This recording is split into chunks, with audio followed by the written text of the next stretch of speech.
They put a ski jump aimed at my front yard, professional skiers flying over my roof at 6 a.m.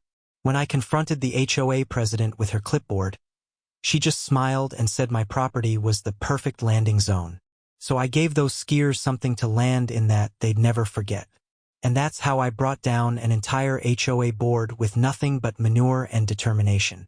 The question is, what would you do if someone turned your private property into their playground?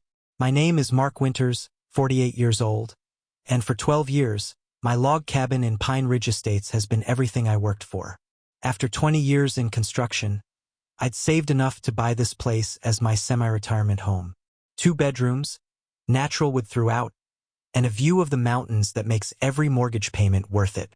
The yard around my cabin isn't massive, just under an acre, but it's my personal sanctuary. My grandfather's pine tree grows tall near the eastern corner. My golden retriever Rusty has his favorite spots to nap in the sun. I've cultivated native wildflowers along the edges and created a small vegetable garden near the south side. After years of living in crowded subdivisions, this outdoor space meant everything to me. When I moved to Pine Ridge Estates, I knew it came with an HOA. The community has 64 homes, mostly occupied by professionals and retirees who value the maintained roads and seasonal decorations. The annual dues were reasonable and the rules sensible. I even volunteered as treasurer for 2 years, helping manage the budget for community improvements. For over a decade, Pine Ridge Estates was peaceful. Then came the election that changed everything. Karen Williams, a commanding 37-year-old, moved to Pine Ridge 3 years ago, buying the largest property on the community lake. Former marketing executive for a luxury ski brand, she immediately joined every committee and volunteered for every function. She brought corporate efficiency to community garage sales and militaristic precision to holiday decorating contests, making many longtime residents uncomfortable with her aggressive management style. Last January, our longtime HOA president Tom retired to Florida, and Karen launched her campaign. Her platform, putting Pine Ridge on the map. She promised to increase property values by turning our sleepy mountain community into a premier destination. Most homeowners didn't bother voting. Those who did liked the sound of higher property values. Karen won by 27 votes to 4. At her first board meeting as president, Karen arrived with professional presentation boards and a special guest. Bradley Chapman, marketing director of Summit Ridge Ski Resort, located 7 miles from our community. Pine Ridge Estates is sitting on untapped potential, Karen declared, clicking through a PowerPoint presentation. Summit Ridge Resort needs expansion opportunities. We have the perfect terrain. I'm proposing a partnership that will put our community on the winter sports map and increase all our property values by at least 15%. The proposal: allow Summit Ridge to install a professional-grade ski jump on community property, specifically the hill behind the clubhouse. The resort would maintain it, insure it, and pay a monthly fee to the HOA. What Karen's glossy presentation conveniently omitted: exactly where those skiers would land after launching themselves off this massive ramp. January 12th, 6:02 a.m. The temperature outside was 28 degrees. I was deep in sleep, dreaming about fishing at the lake, when a thunderous boom shook my entire cabin. The walls vibrated. My coffee mug crashed from the nightstand. The sound was like a tree falling or a car crash. Rusty erupted into panicked barking, diving under the bed, his nails scratching frantically at the hardwood floors. Heart pounding, I grabbed my robe and rushed outside, expecting to find a fallen tree or crashed vehicle. Instead, I found a man in a neon yellow ski suit brushing snow off himself, standing 20 feet from my front door, right beside my grandfather's pine tree. "Dude!" he exclaimed, giving me a thumbs up. "This landing zone is epic. Perfect grade for deceleration."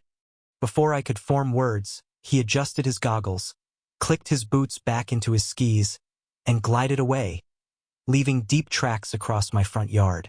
As I stood barefoot in the snow, mouth open, a movement caught my eye.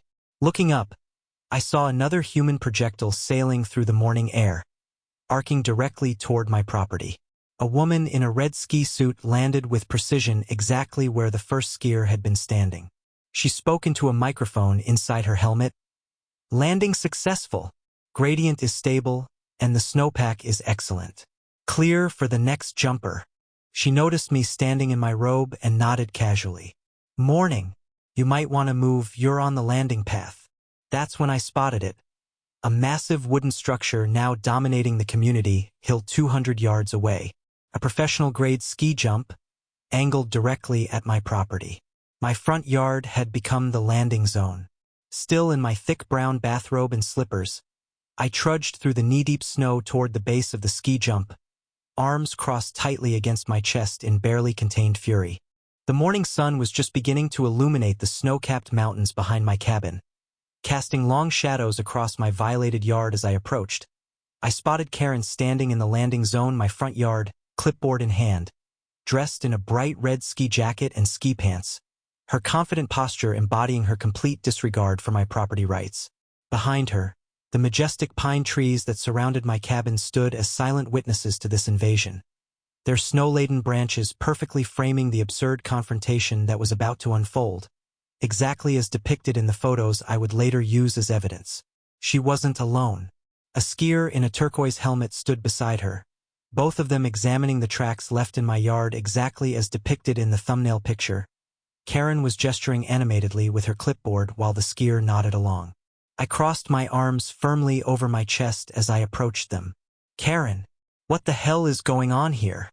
She turned, not the least bit surprised to see me standing there fuming in my bathrobe. Mark, perfect timing. We're just analyzing the landing dynamics. Isn't it exciting? The skier, a young woman with her helmet now pushed back revealing blonde hair, smiled awkwardly. Exciting? There are people flying over my roof and landing in my yard at 6 a.m. Karen tapped her clipboard impatiently. This is exactly why your yard is so perfect, Mark. The natural slope, the untouched snowpack, the ideal distance from the jump. We couldn't have designed a better landing zone if we tried. Did it occur to you to ask me first? The HOA doesn't need permission to make improvements that benefit the entire community, she replied, scanning something on her clipboard. Just then, another skier came sailing overhead, exactly like in the thumbnail image, flying through the air and landing with a loud thud about 20 feet from where we stood. I pointed up at the skier. This is insane. You can't just turn my yard into a ski landing zone. Karen's expression hardened. Actually, Mark, we can. Section 12.4 of the HOA covenant gives us recreational easement rights. We sent a notification 3 months ago. She flipped through her clipboard and produced a letter dated October 15th. Exactly when I was in Arizona helping my sister recover from surgery. This vague notice says nothing about turning my yard into a human landing pad. The committee unanimously approved this project, except for old Mrs. Henderson, but she voted no on everything. This is bringing tremendous publicity to Pine Ridge. We've already been contacted by 2 skiing magazines. The female skier beside Karen shifted uncomfortably. Maybe I should go. No, stay, Alexis, Karen insisted. Mark needs to understand what an honor this is. Professional athletes using his yard. Most homeowners would be thrilled. I gestured wildly at the tracks crisscrossing my once pristine yard. Does this look like I'm thrilled? There are people flying over my house. My dog is terrified. My coffee mugs are vibrating off the shelves. Karen rolled her eyes dramatically. It's just a little snow fun. You're being completely unreasonable. Another skier came soaring overhead, and we all paused to watch him land and slide to a stop, spraying snow across my bathrobe. This ends now, I demanded. Karen checked her watch smugly. Actually, we have 6 more jumpers scheduled this morning, and tomorrow we start at 6 a.m. again. She turned to walk away, then looked back over her shoulder. You might want to wear earplugs. As I stood there seething in the snow, watching Karen march away with her clipboard still in hand, I knew this was far from over. Over the next 2 weeks, my peaceful mountain retreat became Grand Central Station for flying humans. Training sessions began promptly at 6 a.m. every day, weekends included. A steady stream of skiers sailed over my roof throughout daylight hours. Each landing sent unique patterns of vibrations through my foundation, with the morning impacts causing structural creaking and the afternoon landings triggering wave-like tremors that left zigzagging cracks across my ceiling. My kitchen cabinets rattled with such distinct frequency that I could identify exactly which skier had landed by the pitch of the vibration. The heavier competitors caused my coffee mugs to dance right off the shelves, while the lighter athletes merely triggered the alarming expansion of my doorframes. Rusty, normally the calmest dog imaginable, became a nervous wreck. Once playful and confident, he now trembled violently at the mere sound of approaching skiers, hiding under my bed with his paws over his ears. He refused to go outside even for his basic needs, resulting in indoor accidents that had never happened in his 8 years with me.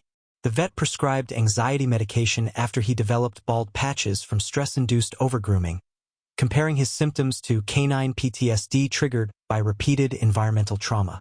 I documented everything meticulously: 42 landings on day 1, 56 landings on day 2, average of 62 landings daily by the end of week 1, first landing each day.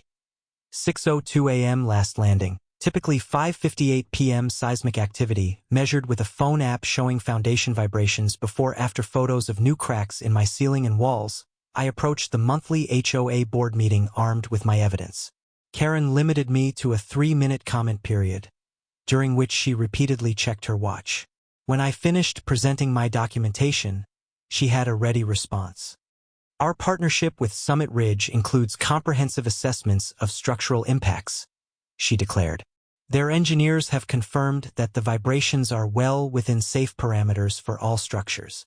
However, out of an abundance of caution, we've installed orange safety markers to guide skiers away from your cabin.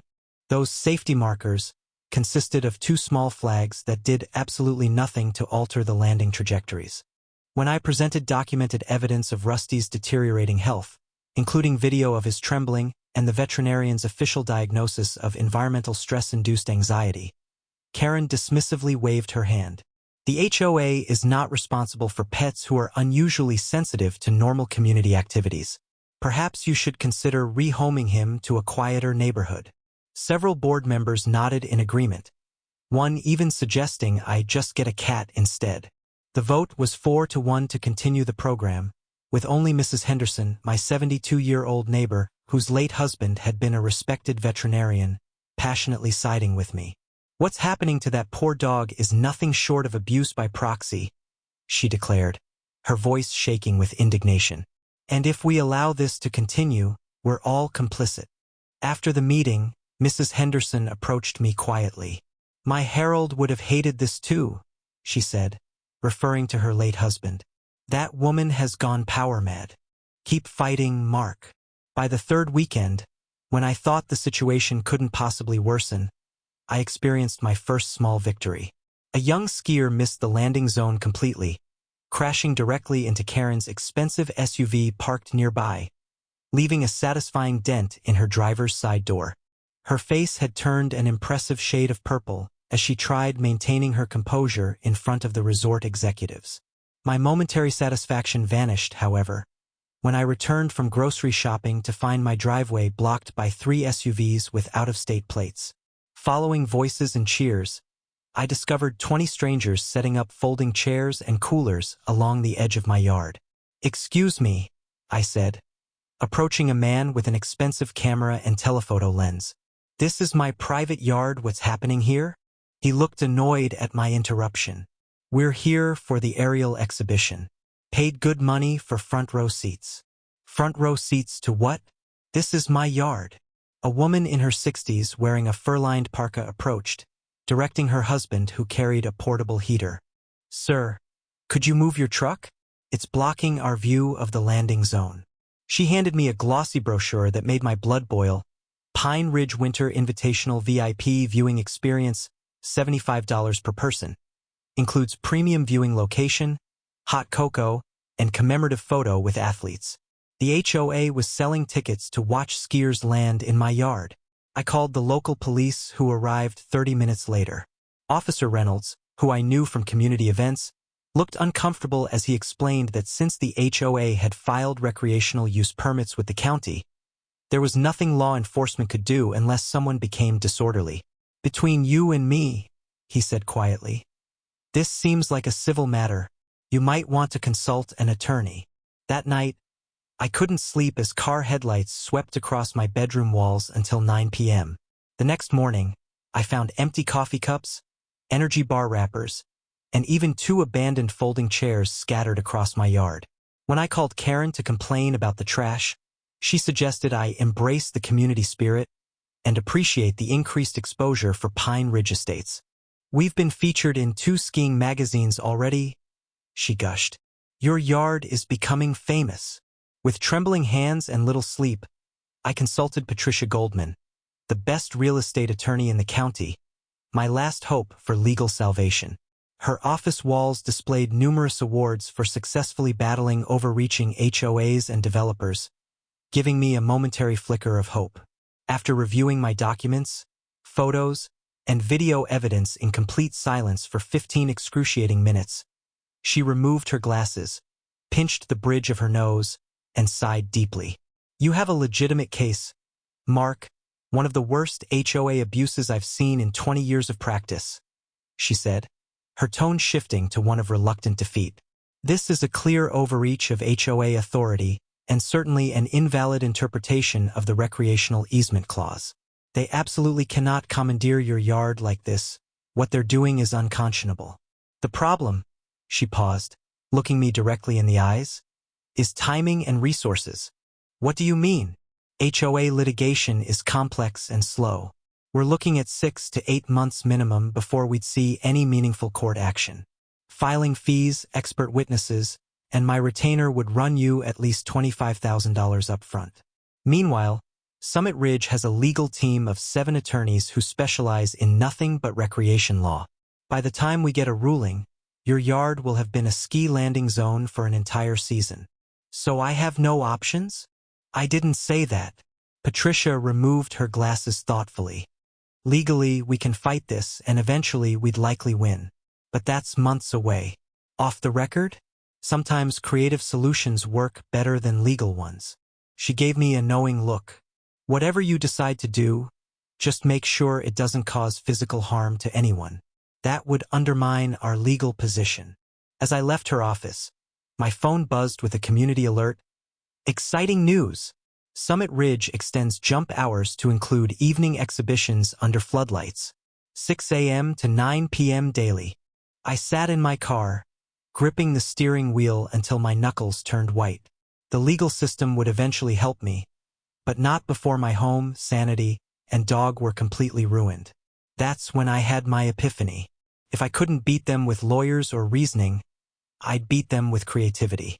I needed to make my landing zone the most unappealing terrain on the mountain without harming anyone physically. First call. My old college roommate Mike Donovan, who now owns Sunrise Dairy Farm 1 county over. We'd stayed friends for 25 years, getting together for fishing trips twice annually. "Mike, remember how you said you owed me after I helped you with that tax audit situation last year? I need to call in that favor." "Anything, Mark. Name it. How much cow manure can you spare? The fresh kind." Mike's laughter boomed through the phone. "Buddy, I've got 3 months of premium dairy cow output waiting for spring fertilization. 400 head of cattle produce quite a pile. Do you need it early? Consider it yours.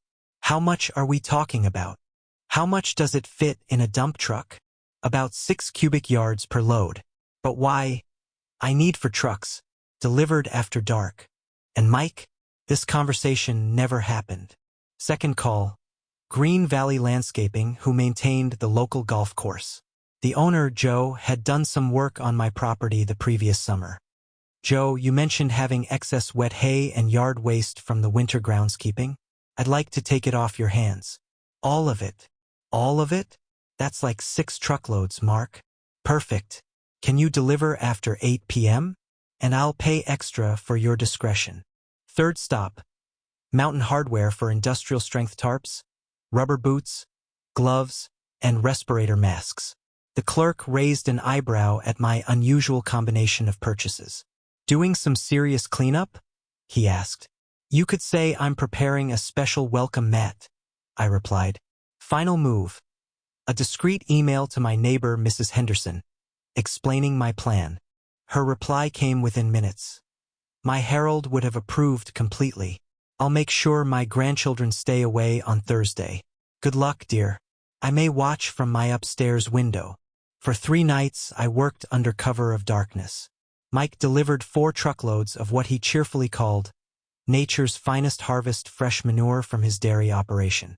The smell alone was enough to make my eyes water, even in the cold mountain air. The landscapers dropped off 6 loads of wet, decomposing hay and grass clippings from the golf course maintenance shed. The combination of materials created a perfect storm of organic matter. I created a detailed topographical map of my yard, identifying the exact landing pattern of the skiers based on 2 weeks of observation. Then I prepared the ultimate surprise. First, I laid down heavy-duty tarps in strategic locations to protect the ground underneath from contamination. On top, I crafted what can only be described as the world's largest, most disgusting mud pie layers of manure mixed with decomposing plant matter, creating a slurry of remarkable consistency. Not so liquid that it would run off, not so solid that it wouldn't splatter magnificently upon impact. The consistency was crucial. It needed to support a light covering of snow that would hide its true nature, yet yield spectacularly when subjected to the weight and momentum of a landing skier. Along the edges, where no skier had landed in my observations, I left the ground untouched. My target zone was precisely where 90% of landings had occurred during the past 2 weeks. The crowning touch, a light layer of pristine snow on top, hiding the brown horror beneath. From a distance, or from the perspective of a rapidly approaching skier, it looked like a perfectly smooth landing area. I positioned 3 weatherproof cameras at different angles to capture whatever happened next. This wasn't just about revenge, it was about documentation. Then I waited. At 5:45 a.m., I received a text from Karen, "Special Media Day today. Resort photographers and regional press on site. Please refrain from creating disturbances during filming." Perfect timing. Precisely at 6 a.m., I heard the now familiar whistle of the first skier of the day. According to the program left on my porch, Chad Bronson, 3-time regional aerial champion, would be leading today's exhibition. I watched from my kitchen window as he came soaring over my roof. Perfect form. Beautiful arc headed directly for my meticulously prepared welcome mat. The landing looked smooth at first, skis touching down exactly where expected. Then came the moment of glorious confusion as his momentum suddenly slowed. His expression changed from concentration to bewilderment as he sank ankle-deep into the disguised slop. The spectacular face-first tumble sent a magnificent spray of brown slurry into the air, coating him from helmet to boots. He struggled to his feet, dripping with an unmistakable substance that no one could misidentify. The horrific smell hit him a second later, his sponsorship-covered suit now plastered with something no sponsor would want association with. What the... His expletive was cut short as the second skier, unable to alter course, landed directly behind him. Olivia Martinez, women's freestyle hopeful, suffered the same fate, creating a domino effect as she collided with Chad, both of them now wallowing in the foulest substance this side of the Mississippi. By the third skier, warning shouts from below came too late. The jump schedule was set, and physics is unforgiving. Each landing was more spectacular than the last, a ballet of disgust and dismay. Summit Ridge's professional photographer captured every magnificent moment, his rapid-fire shutter documenting the disaster before he too was splashed by a particularly impressive wipeout. At 6:47 a.m., Karen's Lexus SUV screeched into my driveway. She emerged in her pristine white ski suit, designer sunglasses perched on her perfect blonde bob. Her expression transformed from confusion to horror to unbridled rage as she surveyed 8 professional skiers, 2 photographers, and 1 Summit Ridge executive, all coated in a substance no amount of premium detergent could ever fully remove. "Mark!" she screamed, the vein in her temple visibly throbbing. "What have you done?" I emerged from my porch, coffee mug in hand, calm as a mountain lake. "Enhanced the natural landing zone," I replied pleasantly. "Make it more organic." "This is sabotage," the Summit Ridge executive sputtered, trying desperately to wipe something foul from his $5,000 camera. Actually, I corrected. It's fertilizer. Perfectly legal organic fertilizer on my private property. Perhaps if someone had consulted me before turning my yard into a human landing pad, I could have informed you about my intensive spring gardening preparations. Karen's face contorted with rage. You'll be hearing from our attorneys. This is deliberate sabotage. Interesting perspective, I replied. I look forward to explaining to a judge how your ski jump turned my private property into a landing zone without proper easement agreements or compensation. I'm sure the local news will find it fascinating too. I gestured to my security cameras. I've documented everything, Karen. Every landing, every vibration, every piece of trash left by your VIP spectators. And now, every skier is experiencing my personal fertilizer blend. By noon, my security cameras had captured 12 professional skiers experiencing what I now called the Slop Zone experience. Not a single injury beyond bruised egos and permanently scarred nostrils. That evening, I edited the footage into a 3-minute masterpiece titled HOA Winter Games.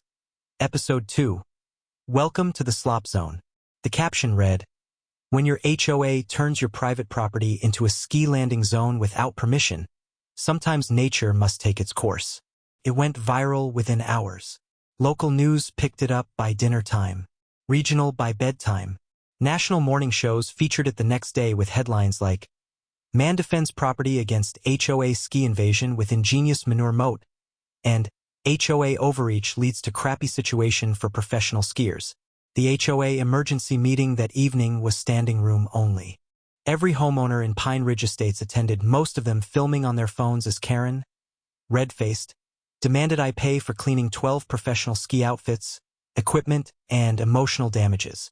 Furthermore, she sputtered, "You've violated at least 7 HOA regulations regarding yard maintenance, created a health hazard, and deliberately sabotaged a community event." Mrs. Henderson, the 72-year-old board member, stood up slowly. "I believe," she said in her gentle but firm voice, "that the regulations were first violated when private property was commandeered without proper notification or compensation. As the only board member who voted against this project, I moved to terminate the ski program immediately." The crowd erupted in applause. Another resident, Dr. Wilson, who rarely attended meetings, raised his hand. "I've reviewed the HOA covenant as a matter of interest. The recreational easement clause specifically requires written consent from affected property owners for any usage that impacts private land. Was such consent obtained from Mr. Winters?" Karen stammered. "The notification letter." "A notification is not the same as obtaining consent," Dr. Wilson interrupted. "And as a retired civil engineer, I'm concerned about potential structural damage to Mr. Winters' home from repeated impact vibrations. Has the HOA conducted proper structural assessments?" The meeting quickly transformed from an indictment of my actions to a referendum on Karen's leadership. By the end, 3 board members had distanced themselves from the ski jump decision, claiming they hadn't been fully informed of all details. Summit Ridge's attorneys sent a cease and desist letter the next day, threatening legal action for deliberate sabotage of an authorized sporting event and demanding $47,000 for equipment cleaning, lost revenue, and reputational damage. My attorney, Patricia Goldman, countered with our own filing. Trespassing, unauthorized use of private property, emotional distress, and structural damage to my home from repeated impact vibrations. Judge Eleanor Harmon, a no-nonsense 63-year-old with 20 years on the bench and a known distaste for homeowners association overreach, reviewed the case in chambers, along with the now-viral video. Her ruling came 3 days later, handwritten at the bottom of their filing. "Perhaps next time, don't build Olympic landings on private property without proper easement agreements." Case dismissed with prejudice. The ski jump was dismantled by the weekend. The Summit Ridge executive who had championed the project was quietly reassigned to their property in Nevada. And Karen? At the next HOA election, attended by a record 98% of homeowners, she received exactly 0 votes. Not even her husband supported her bid for re-election. As spring arrived, the snow melted, revealing the aftermath of Operation Slop Zone. True to my claim about intensive gardening preparations, I hired professional landscapers to properly incorporate the remaining organic matter into the soil. By summer, my yard boasted the most lush, vibrant flower beds in Pine Ridge estates, an unexpected benefit from the whole ordeal. The wildflowers attract butterflies and hummingbirds, creating the peaceful sanctuary I'd always wanted. The new HOA board, now headed by Mrs. Henderson, immediately revised the recreational easement clause, requiring written permission from homeowners and fair compensation for any usage of private yards. Rusty recovered fully, once again enjoying sunny naps in the yard without fear of flying humans. His favorite spot under the maple tree became his regular afternoon retreat. Most surprisingly, Summit Ridge Ski Resort sent an official apology along with a lifetime season pass and an invitation to consult on their new training facility, built entirely on their own land, with no yards involved whatsoever. Sometimes in life, you have to stand your ground even if that ground becomes temporarily covered in manure. When new neighbors move in and inevitably hear about the legendary Slop Zone incident, I just smile and say, it taught us all an important lesson. Before you jump into someone else's yard, check what you might be landing in. Remember, even the most powerful HOA can't turn your yard into their playground when you're willing to get a little dirty defending it.